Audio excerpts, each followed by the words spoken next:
Awesome. Go ahead and make an opening statement, and then we'll open up for questions. Coming off the long week, it's been good to get our guys healthy. We were able to get some work done last week, but also give them some time to get their bodies back. We had a Tuesday practice today. We'll have a Wednesday practice tomorrow, and then 2 Thursdays before we have the afternoon off for Thanksgiving, and then we'll travel down to Ohio and get ready to go. So it's been a productive last 10 days. Questions? Scott, I'll rip the Band-Aid off here. How difficult is it to have to go through the circumstance you guys are going through with having to suspend players, discipline players, and all of that stuff? Jordan, whenever I got into this business, it's to try to help young men and to make guys better. So to be quite honest with you, we've got high standards and expectations here and all that. And, the things that were leaked out to the media, I don't think they should have, to be honest with you. And it's my obligation to try to help those guys and help people within our program and make them better. So, besides that, Jordan, I really don't have any more to say on that. It's just not right to do an 18 to 22-year-old kid publicly about things that we're trying to help them with.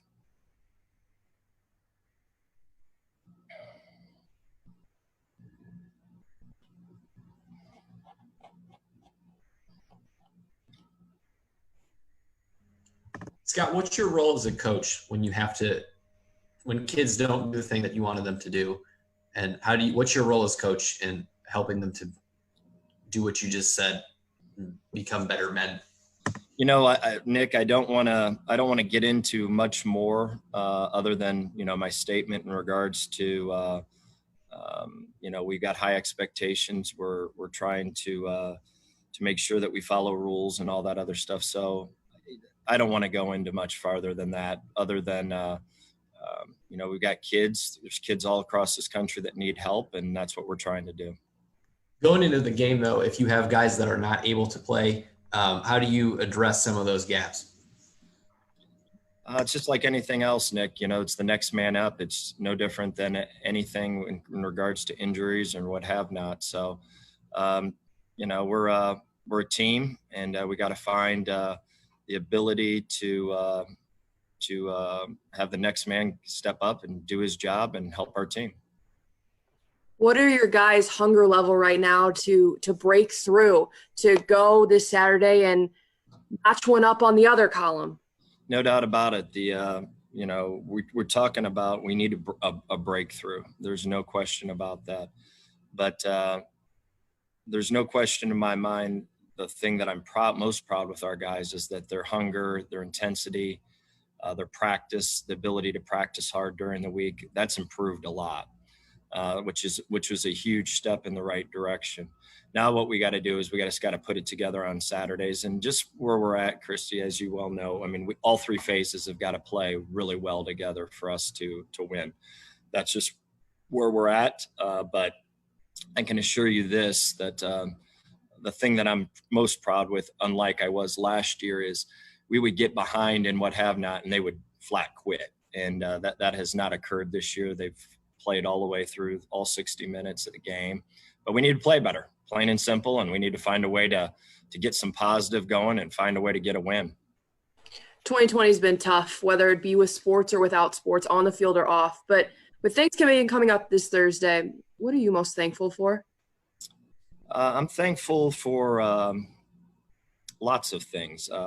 Always start with my family, and I'm got a great family, got a great mom and dad that have really raised me the right way. I've got great wife and kids, and I'm thankful for my players. I love having the ability every day to come to work and work with such good kids and a good staff. And it's challenging right now. There's no doubt about it. There's a lot of challenge, but just like I said last week, sometimes you got to go through some hell to get to where you want to go, particularly if you're trying to do it the right way.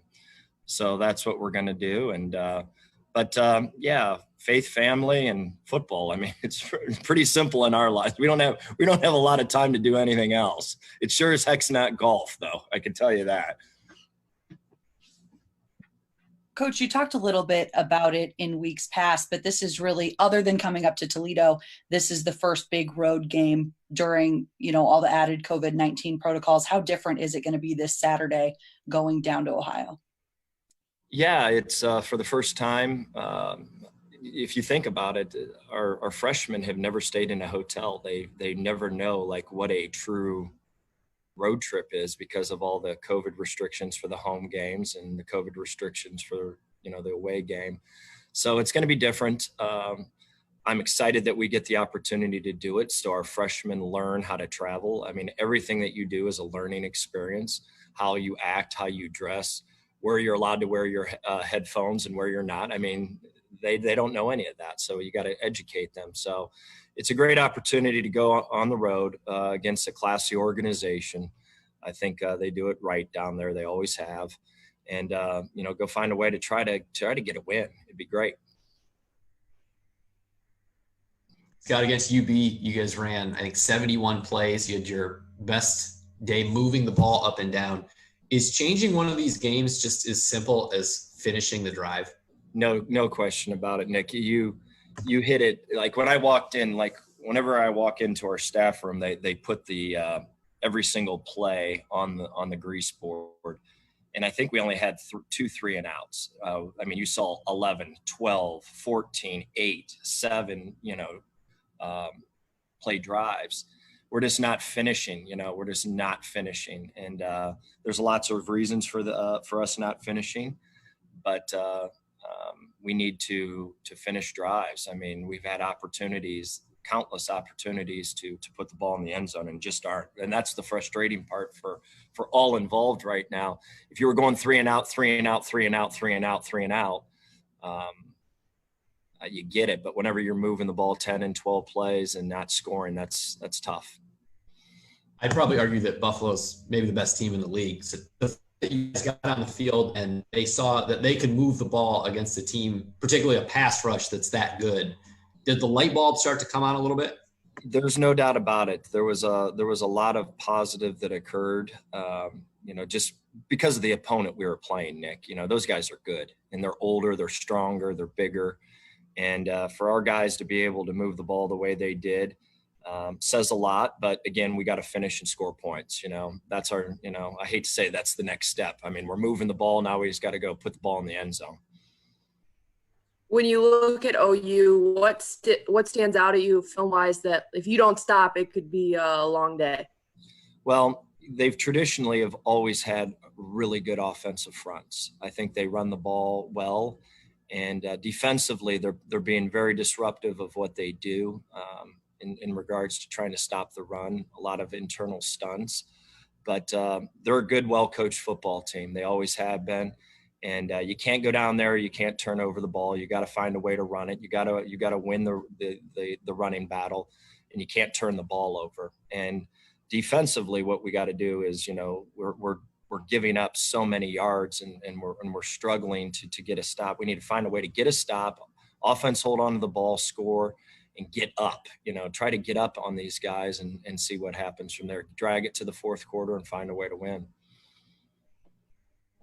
OU runs that zone read game, and they will just run it at you until you stop it. How do you guys deal with the front like that has such a clear identity, and you guys have obviously had issues tackling? Is there anything special you need to do to get them into some 3rd and longs? Yeah, there's no doubt about it. You hit the nail on the head in regards to it's just tackling. We got to tackle better. There's been so many opportunities of guys just wide, open in the hole, and they make our player miss. So we need to tackle better.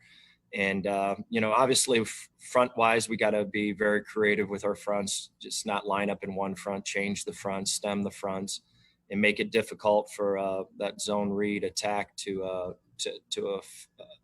execute efficiently. But I think they do it well. And we've got to be on point in regards to tackling and accounting for the quarterback.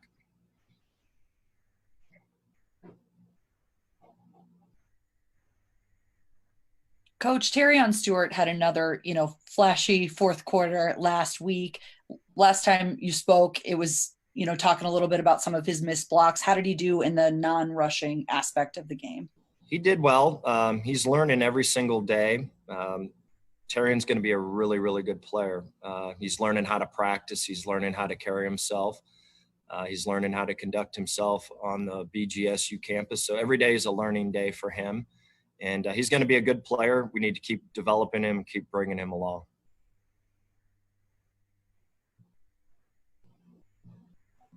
Last week, you guys had Claire back too. What difference do you see in the offense when you got number one out there?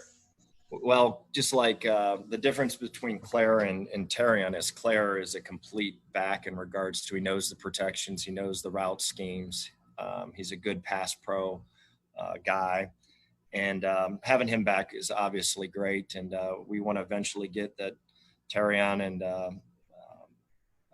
Denley and obviously Claire could be a 1-2-3 punch. So having him healthy is everything. I've always said, Claire's a consistent, good player, and having him back has been really helpful. In the UB game, it seemed like you guys did some good stuff out of your two tight sets. Are you guys starting to find personnel groups that you like in the run game? We are. Yeah, we are. We think we've got an identity in regards to what we want to be. And, our next step, Nick, is I think we can run it fairly efficient. I think we threw it much better. Still taking too many sacks, and there's some missed opportunities, but we need to find a way now to get in the end zone. Plain and simple. We're moving the ball a little bit better. We're a little bit more consistent, but we got to find ways to get the ball in the end zone.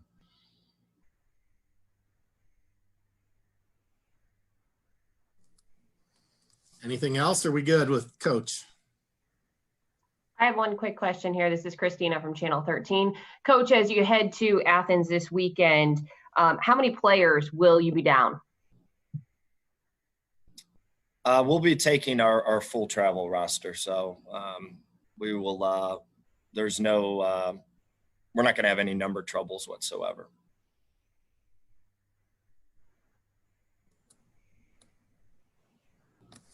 Okay. Thank you, Coach. You guys have a great one. Guys, have a great Thanksgiving if I don't see you. You guys are awesome. Take it easy. See you guys. We will bring Darren Anders on. Darren's been waiting on the list. Darren,